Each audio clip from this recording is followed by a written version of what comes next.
آج موضوع ہے نبی کریم صلی اللہ علیہ وسلم نے خطوط لکھے ذی قعد 6 ہجری میں صلح حدیبیہ ہوئی۔ صلح حدیبیہ سے واپسی پر ذی الحج کا 1 ماہ تھا 6 ہجری کا، اس میں حضور نے خط لکھا نجاشی کو، شاہ حبشہ کو۔ 7 ہجری میں حضور نے 4 خط تحریر فرمائے۔ پہلا خط لکھا جو اس وقت کی سپر پاور تھی مغرب کی، روم کی سلطنت، قیصر روم کو خط لکھا۔ اور دوسرا خط لکھا جو مشرق کی ہماری طرف ایران کی سلطنت تھی، اس کے بادشاہ کو خط لکھا، کسریٰ ایران کو۔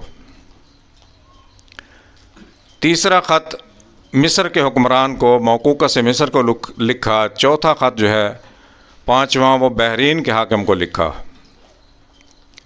تو آج ہمارا موضوع جو ہے وہ 2 خطوط ہیں نبی کریم صلی اللہ علیہ وسلم کے، جو اس وقت کی سپر پاورز کو لکھے۔ قیصر روم کو، روم کی سلطنت کا حکمران تھا، اس نے خط کے ساتھ کیا کیا، اس کا نتیجہ اس کو کیا ملا۔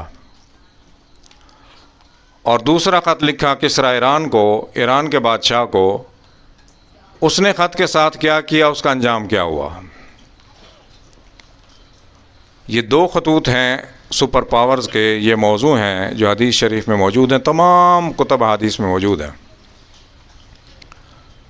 اور ایک خط قرآن کریم میں موجود ہے سلیمان علیہ السلام کا، جو ملکہ بلقیس کو لکھا، جو قرآن کریم میں پوری تفصیل کے ساتھ موجود ہے۔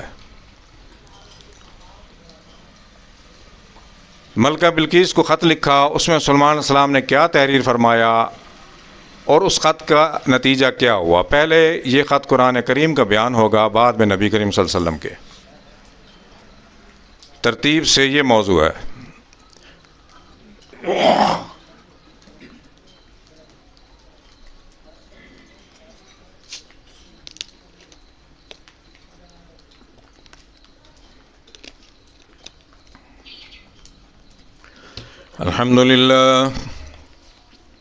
الحمد لله رب العالمين، والصلاة والسلام على أشرف الأنبياء والمرسلين، وعلى مكتوبات رحمة للعالمين، أما بعد، فأعوذ بالله السميع العليم من الشيطان الرجيم، بسم الله الرحمن الرحيم، إنه من سليمان وإنه بسم الله الرحمن الرحيم، ألا تعلوا علي وأتوني مسلمين، أما بعد، رب إني ظلمت نفسي وأسلمت مع سليمان لله رب العالمين، أما بعد،